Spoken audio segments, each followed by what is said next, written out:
This is the Big O Show. This is the Big O Show. By the way, before I go to Cam there, Eric, no shot Claypool is on the practice squad, bro. They traded for him. Can you imagine if somebody then snatches him off the practice squad to give him an active roster spot after you, even though it's a pick swap?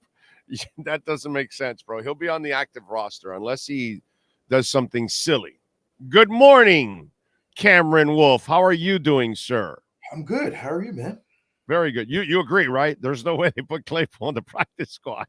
No, he's on the active roster. He's already on the active roster. So he was on the active roster from the second they traded for him. When you'd have to release him and subject them to waivers, which was the whole point of trading for him. So exactly. It would be crazy if they did that. He'll chew up a 53-man roster spot all year. Yeah, and somebody was asking me because somebody was already getting ahead of themselves. Hey, will we get a compensatory pick if he signs a deal?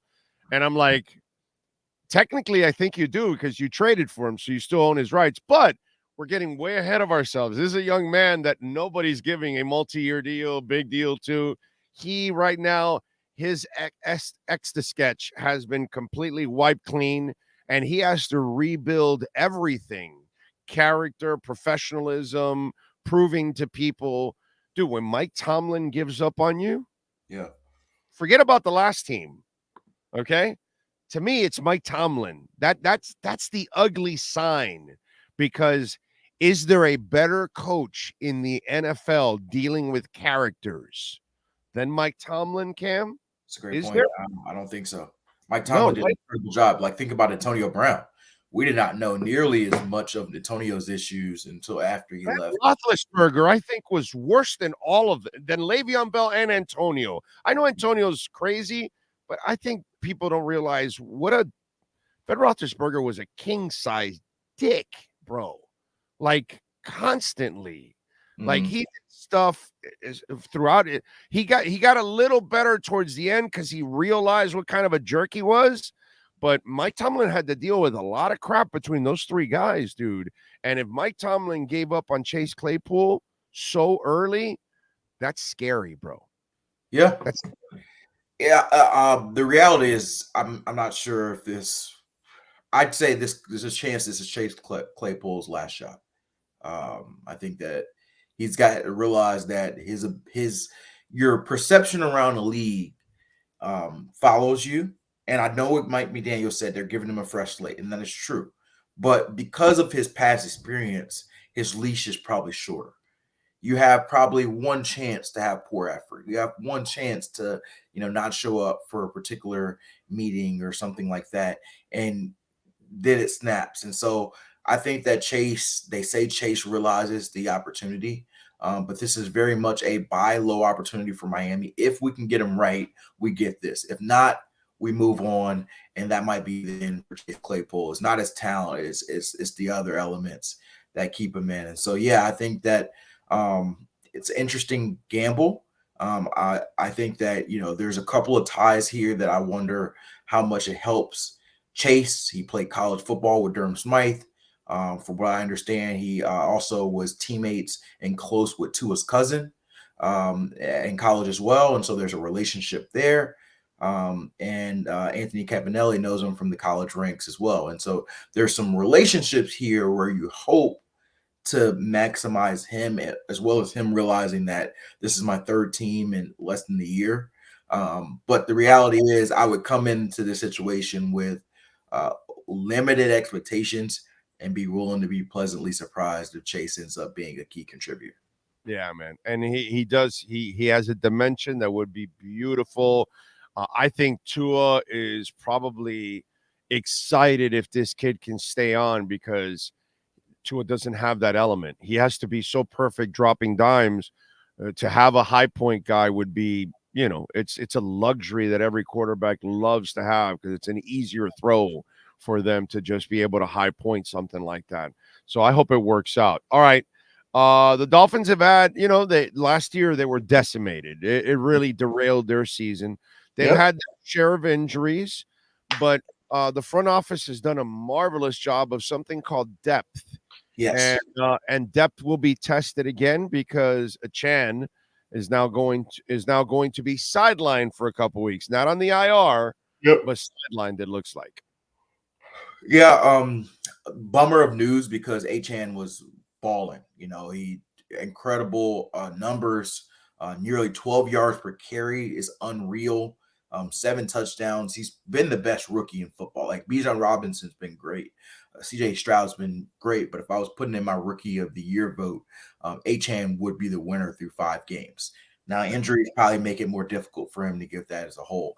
But you're right. They do have depth. And the reality is, let's call it what it is. The concerns with drafting an Achan weren't his ability. It was his size. Can he be able to hold up? And he's had a shoulder injury. He's had a knee injury. I think there's a reality that, hey, given his size, he's may take some nicks and bruises. And because of that, it may be tough to trust him to be that 25, 30 touch guy a game ever, which is fine.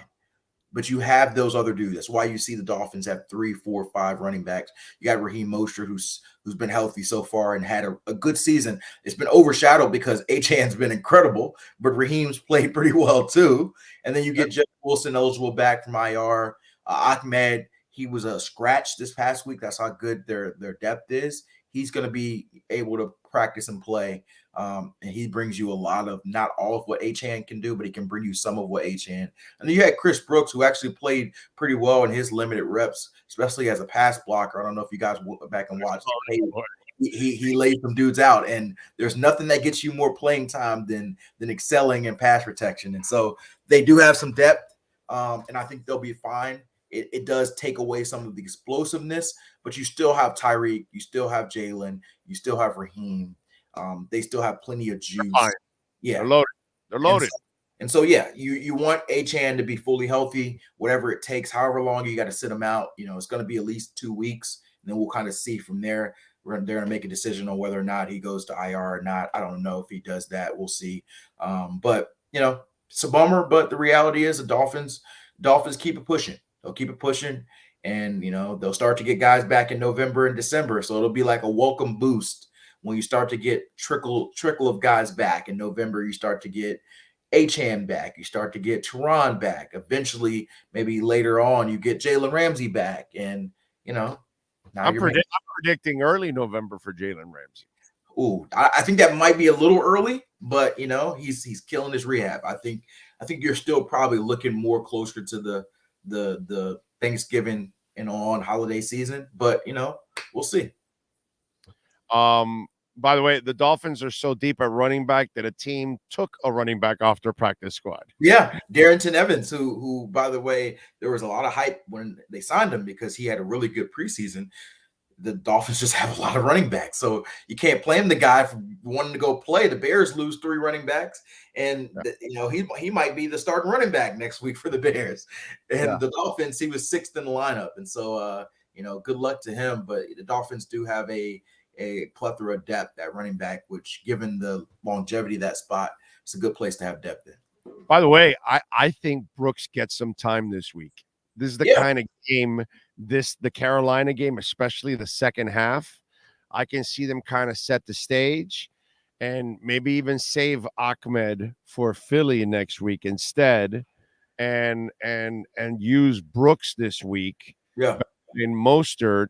And maybe you bring Wilson back, and you can ease him in for a couple of this week. I could see Brooks getting a couple of extra carries this week against the Carolina.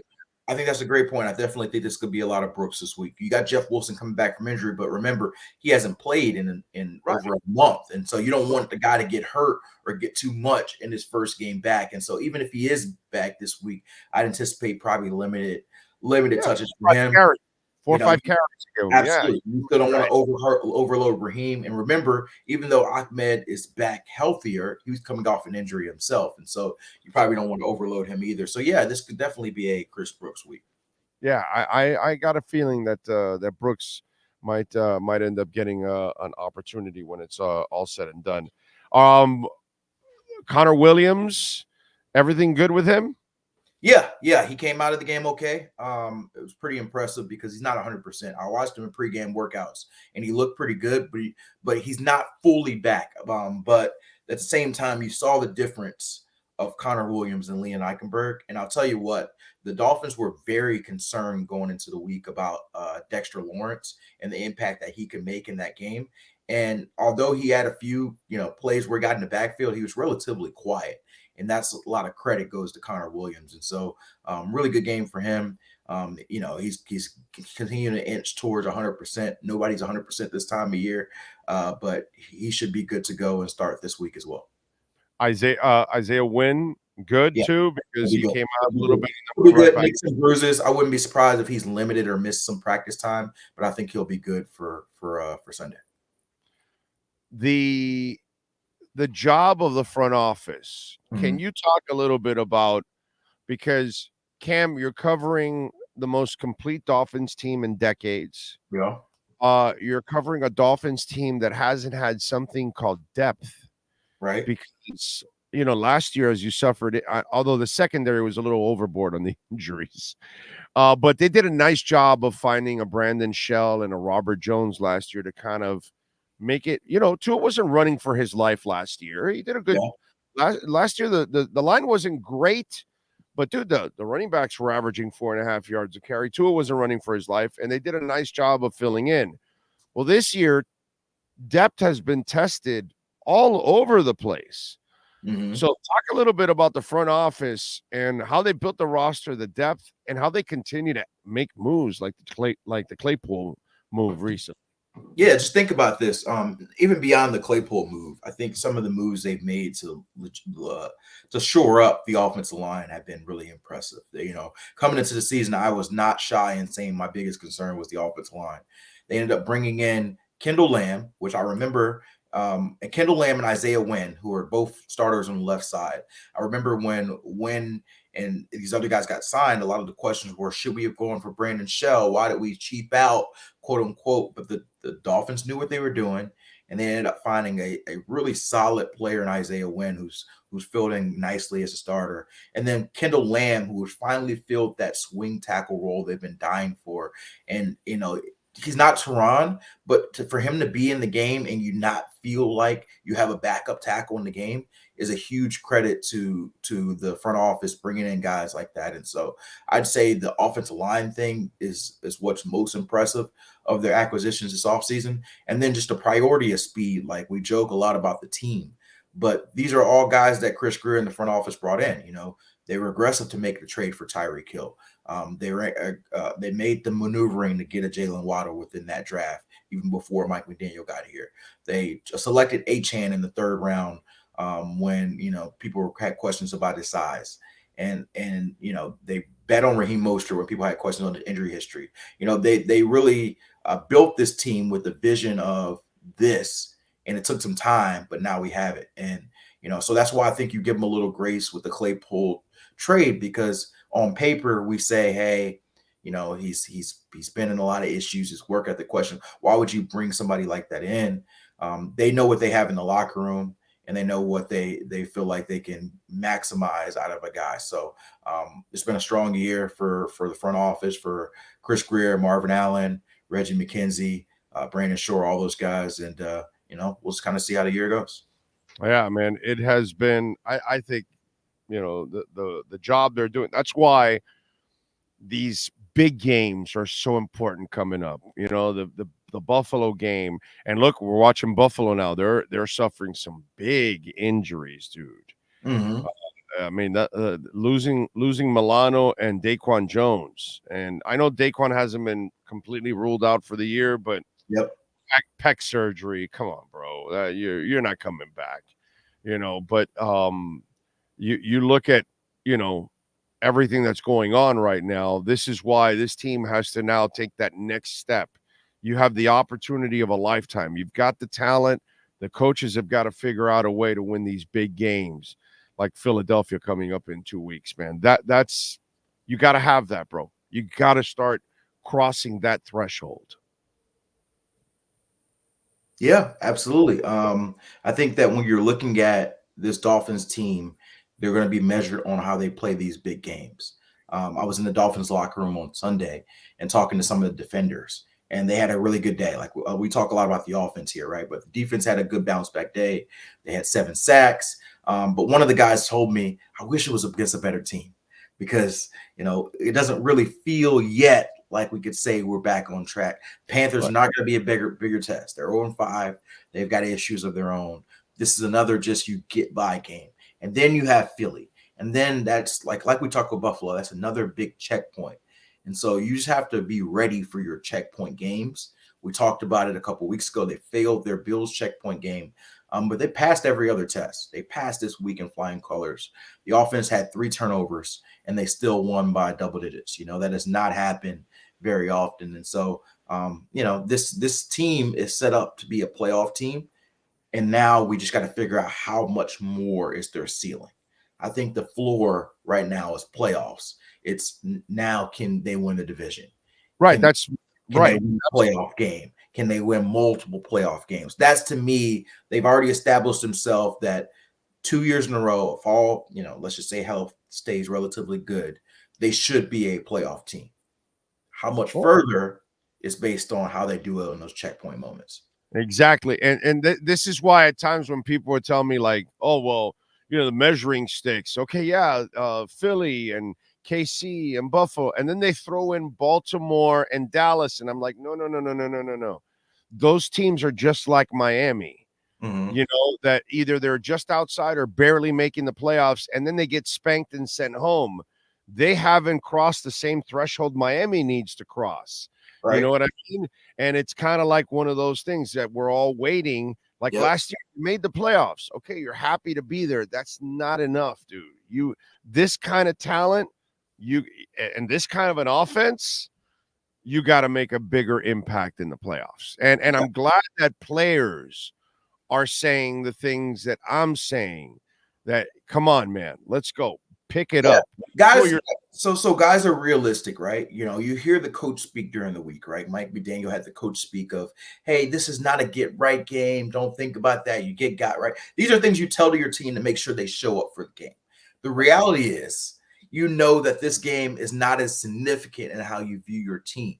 It's hard. It's a lot different getting excited for a win over the Chargers, a win over the Eagles, a win over the Bills, a win over these teams you have to face down the line, than a Giants team that, has been one of the worst teams of football. Let's just call it what it is. And so when I talk to players in the locker room, they tell me, hey, it's a subdued excitement.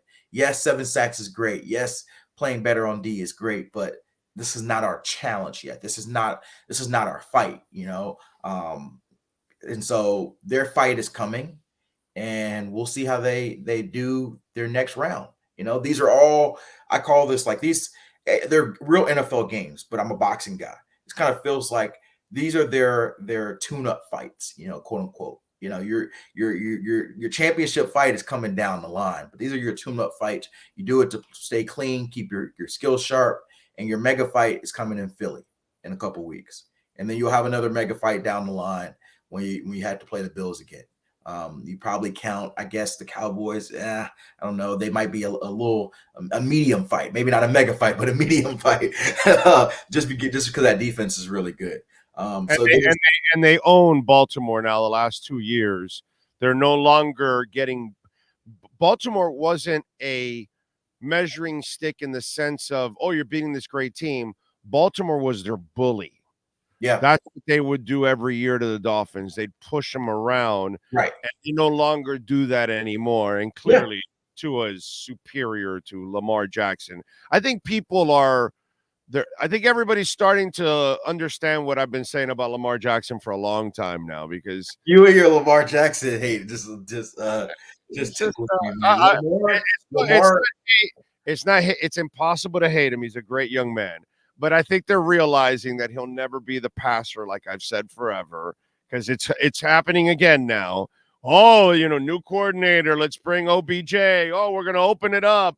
And he's still the same dude, So that is not a measuring stick because he's not a great passer, unfortunately. They're a bully team. They can run the ball. And if they can push you around and run the ball, then you're going to have trouble with Baltimore. But the second you stop that run, they're pretty much done. You know what I'm saying? So to me, Dak Prescott is a guy that doesn't cross the threshold ever. Unfortunately, I gave him the benefit of the doubt his first few years. I think he's proven over and over again that he's just not a big moment quarterback. He just hasn't been. And to me, that's the problem with both of those teams. They don't have the quarterback for whatever reason. Dak's a better passer, but he doesn't have the heart. Lamar is just not a good passer. So for me, these two teams, they're not the measuring stick. Buffalo is the freaking measuring stick. Kansas City, Philadelphia. Those are the teams I need to see the Dolphins beat so I can feel good about the playoffs. So you mentioned a good point of Baltimore in the past, and obviously they beat Baltimore, but the Buffaloes feels like that team now, that you have to get past them. And I know it's annoying for Dolphins fans because they're the division rival, and you want to be better than them. They're the bullies right now. And the one question I have about the Dolphins, really two, and it's the same L, but they're this fast team. They're the exciting team. But what happens when you have a physical team that has enough talent to punch and square up with you, and they hit you in the mouth? How do you respond? Is this team tough enough? I'm not saying they're not, but it's a question, because we saw in Buffalo a team that essentially punched them in their mouth, beat them in the trenches. The offense and defensive lines won that battle, and they played in a hostile environment where the crowd was really loud. They say it disrupted their communication. And so these are things that if your offense and your team cannot handle those elements, which are playoff elements, which are physical teams. Not saying they can't, but that was their test. They're going to have another test in Philly, in an area that's going to be mega loud. It's going to be a Sunday night game. They're a team with an amazing offensive line, an amazing defensive line. The two things that Buffalo beats you at, that's going to be a challenge. A few weeks later, they'll play Kansas City. It's be in Germany, so it won't be a home game, but it's another team that has a really good offensive line, a solid defensive line, particularly with Chris Jones inside. These are the type of teams that you have to get past to get to the mega games. And so they're 4-1. There's a lot to be excited about, but we still have some checkpoints that I'm eager to see how they do. Yeah, I can't wait. All right, what do you got going on in the NFL Network so folks can check you out, my friends? Yeah, I'll do some coverage at some point. I don't have my schedule yet, but I'll do some coverage at some point this week on the Dolphins NFL Network, and decent chance I'll be at the game on Sunday as well. So we'll see. This should be another comfortable Dolphins win if all goes well, and then we set up for Philly week.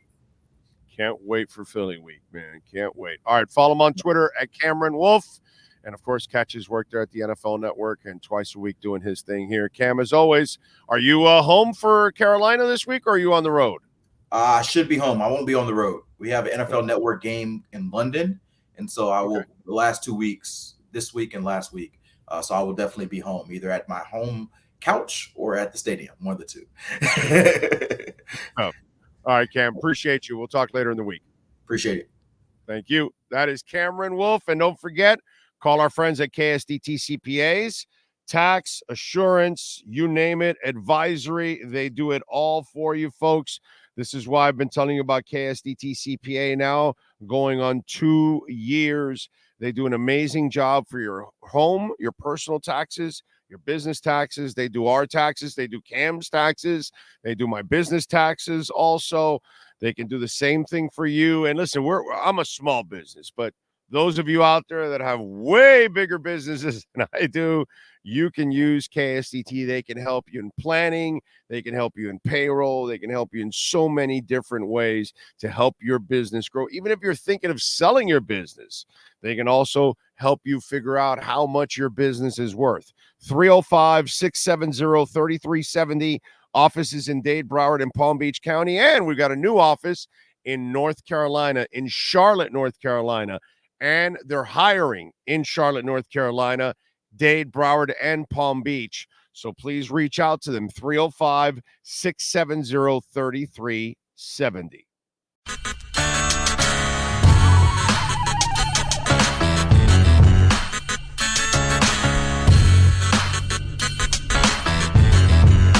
This is the Big O Show.